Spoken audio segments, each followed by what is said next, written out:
kaka sani wan gi masaragini nie broad based government gi sirkal, to nitie joma be ni oko ma sirkal madwaro mondo gikaw sirkal higa 2027, and joma otegno ahinya e wachno, achiel kuomgi en jalup ker mane masaragini oriembo, Gachagua, and asto gi speak ng'at mane Attorney General mane President omayo tije mar Minister mar Public Service. Ting'e ni ndalo duto wapenjore ni to kiwinjo ka ng'ato wacho ni sirkand ni rach, to nogole e sirkal gi thuon. Ang'o momiyo gima rach igolie gi thuon ma chop kama koro iwacho ni ka bang'e osegoli gi thuon. Mitemo kabisa midhi e doho mondo kik goli. Attorney General manodhi bende nogolagola gi thuon, nowacho no konyal gwe tao. So ing'e ni ka sirkal rach ni tigwe tao, tidhi kama idhiye. So grubno osebet ka gimoro amora ma sirkal timo, gidwaro ni mondo onen marach.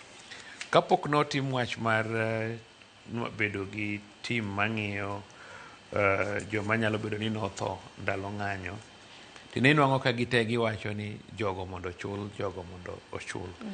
To jo Kenya mang'eny be penjore ni wachako chulo higa mane. Ji mang'eny morito komitino kabisa mondo penji gin to ji osetho Kenya ka mang'eny, ji osetho chakre higa 69.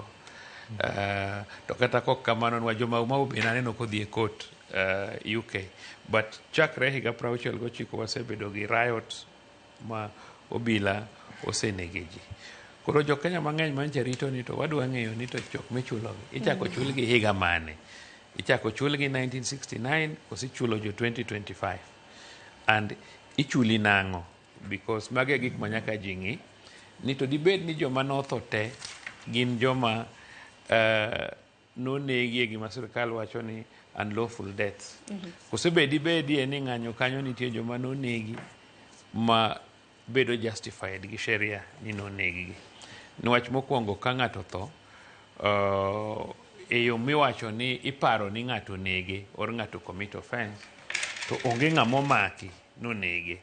To bed ni tero wachno i doho, itimo gimiluongo ni public inquest. Koro public inquest no witnesses chiwo evidence, to doho wacho ni ng'ani nonege yo mok kare.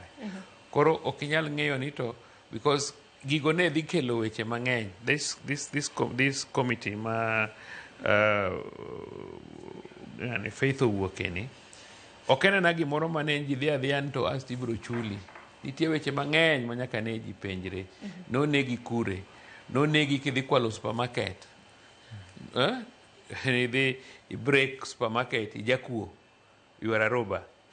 Ne jomoko timo demonstration ndio e street, lakini nidhi muko supermarket mar ng'ati kwalo to negi kuro. To koro negi ng'ina de ni ng'ato jakuo. Kumane ma wacho ni gimiluongo ni inquest.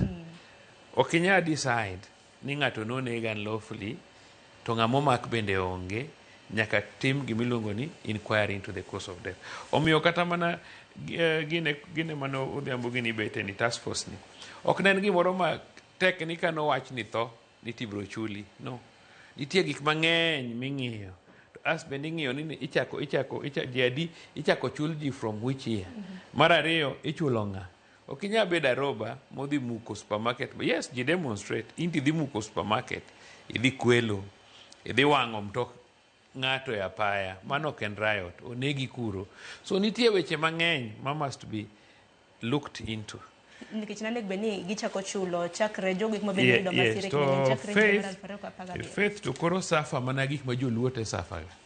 Ni ka kijaluo to ka in a certain position, to jo Kenya moko feel ni in privileged to be there. Kata masara ni gichiegni wacho ni kiko represent Josuna, ogol ng'at moro Kirinyaga odhi o represent Josuna. Aparo ni mano nyalo bedo maber kabisa. Aparo ni mano mana kata giseyo. Kata kamano Odhiambo to wacho ni en kaluwore koda wach ma bende pod omuk e doho, nikech ne bende gitiyo e kinde thuolo mar ndalo 120. Lakini reason mochiwo no en complex, because wawach ni ka koro wachno ogol e doho kiny, obro duogo bedo jalup Jacob. Mane penjo maduong'. Lakini masarini nene machal nade? Mokwongo wacho ni en a blow to victims mag police brutality.